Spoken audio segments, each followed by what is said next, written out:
अस्सलाम वालेकुम 10 class. Next हमारा टॉपिक है टोटल इंटरनल रिफ्लेक्शन। रिफ्लेक्शन का मतलब कि नेम से आपको ज़ाहिर हो रहा होगा कि जब हमारे पास लाइट फर्स्ट मीडियम से सेकंड मीडियम में इंटर होती है तो क्या होती है, उसमें बेंडिंग नहीं होती। मतलब फर्स्ट मीडियम से अगर सेकंड मीडियम में जा रही है, वहाँ पे इंसिडेंट रे टकराने के बाद अगेन वो फर्स्ट मीडियम में वापस आ जाएगी। तो वो हमारे पास कौन सा प्रोसेस होता है? रिफ्लेक्शन का प्रोसेस होता है। अब हम कहते हैं कि when ray of light travelling in denser medium, कि अगर हमारे पास रे ऑफ लाइट जो है वो डेंसर मीडियम में ट्रैवल कर रही है, enters to a rare medium, mean denser से रेयर मीडियम में इंटर हो रही है, तो it bends away from the normal. तो वो क्या होती है? नॉर्मल से अवे बेंड हो जाती है, मतलब वो नॉर्मल से दूर जाती है। लेकिन अगर रेयर से डेंसर की तरफ आती है तो वो क्या होती है? टूवर्ड्स द नॉर्मल होती है। अब यहाँ पे हमारे पास तीन केसेस हैं। एक केस में ये है कि अगर हमारे पास जो आई की वैल्यू है वो लेस है सी से, अगर आई की वैल्यू इक्वल है सी से, और अगर आई की वैल्यू ग्रेटर है सी से। अब सी मेरे पास क्या होता है? सी मेरे पास क्रिटिकल एंगल होता है। अब इसमें हम बताएंगे कि क्रिटिकल एंगल क्या होता है। कहते हैं कि if the angle of incidence increase, हम कहते हैं कि अगर हम एंगल ऑफ इंसिडेंस को इंक्रीज करते हैं तो एंगल ऑफ रिफ्रैक्शन भी क्या होती है? इंक्रीज होती है। क्योंकि आपको पता है कि जब भी हवा रेयर से डेंसर में जाती है तो वो अपनी जो डायरेक्शन है वो चेंज कर लेती है।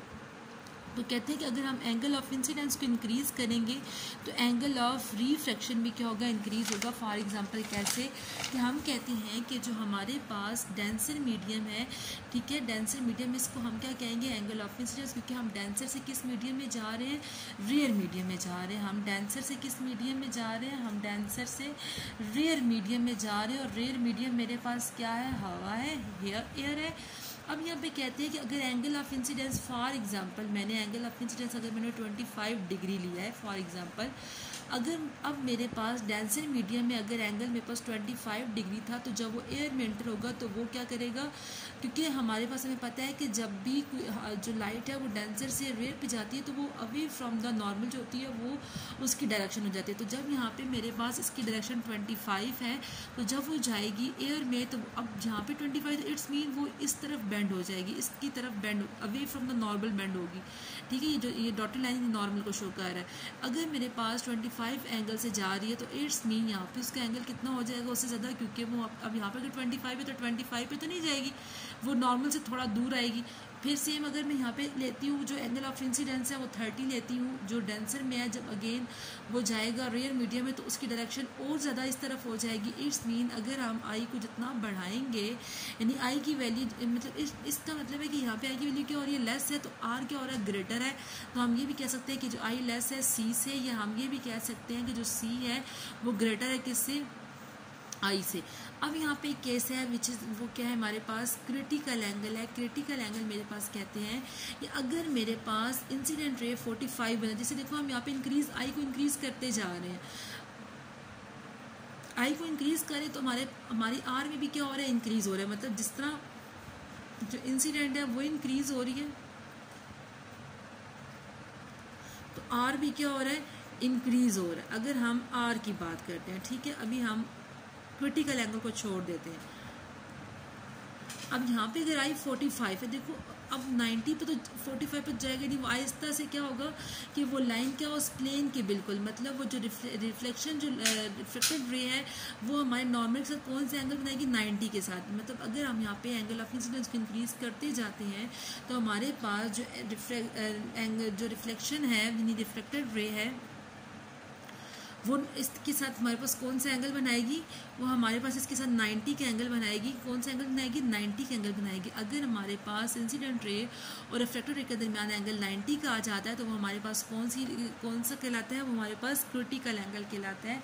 कि क्रिटिकल एंगल की डेफिनेशन मैंने यहाँ पे लिख दी है कि the angle of incidence that provide an angle of refraction of 90 degree. के हमारे पास क्रिटिकल एंगल किसे कहते हैं? जो एंगल ऑफ इंसिडेंस है वो एंगल ऑफ रिफ्लेक्शन को कौन सा एंगल प्रोवाइड करे? 90 डिग्री का एंगल प्रोवाइड करे तो वो क्या कहलाता है? क्रिटिकल एंगल कहलाता है। तो यहाँ पे 3 डायग्राम्स बनी है, अगर मैंने 2-3 बना दी वो सिर्फ आपको समझाने के लिए। आप जस्ट इतना भी कह सकते हैं कि अगर हमारे पास एंगल ऑफ इंसिडेंस कम है तो एंगल ऑफ रिफ्लेक्शन क्या होगा? ग्रेटर होगा, यानी आई कम है तो क्रिटिकल एंगल क्या होगा? ग्रेटर होगा। अगर हमारे पास दोनों आपस में इक्वल हो जाते हैं। मतलब अगर यहाँ पे 45 है तो हमारे मतलब अगर फॉर एग्जांपल मैं समझाने के लिए कह रही हूँ, तो अगर आई जो है वो सी के एंगल की इक्वल होगा तो यहाँ पे कौन सा एंगल बनेगा, 90 डिग्री का एंगल बनेगा। और जब 90 डिग्री का एंगल बनेगा तो हम उसे क्या कहेंगे, क्रिटिकल एंगल कहेंगे। कहते हैं when the angle of incidence become larger, अगर हमारे पास एंगल ऑफ इंसिडेंस बहुत ज़्यादा लार्ज हो जाती है तो critical angle no reflection occurs, तो फिर उस टाइम वहाँ पे क्रिटिकल एंगल या रिफ्लेक्शन का प्रोसेस नहीं होगा।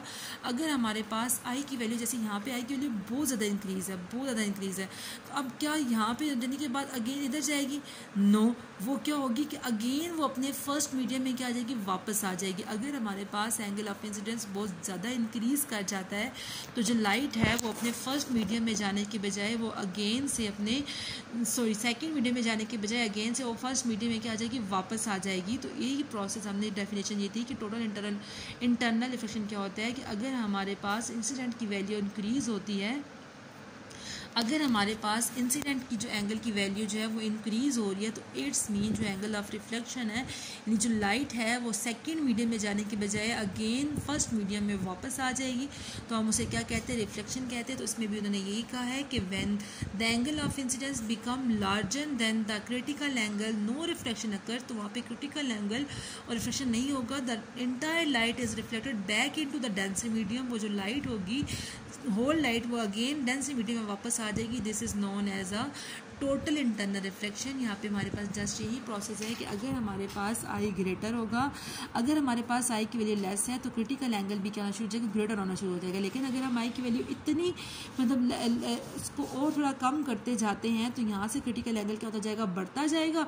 जब क्रिटिकल एंगल बढ़ता जाएगा तो हमारे पास क्या होगा कि वो अगेन किसकी तरफ बेंड कर जाएगी, 90 डिग्री की तरफ बेंड कर जाएगी।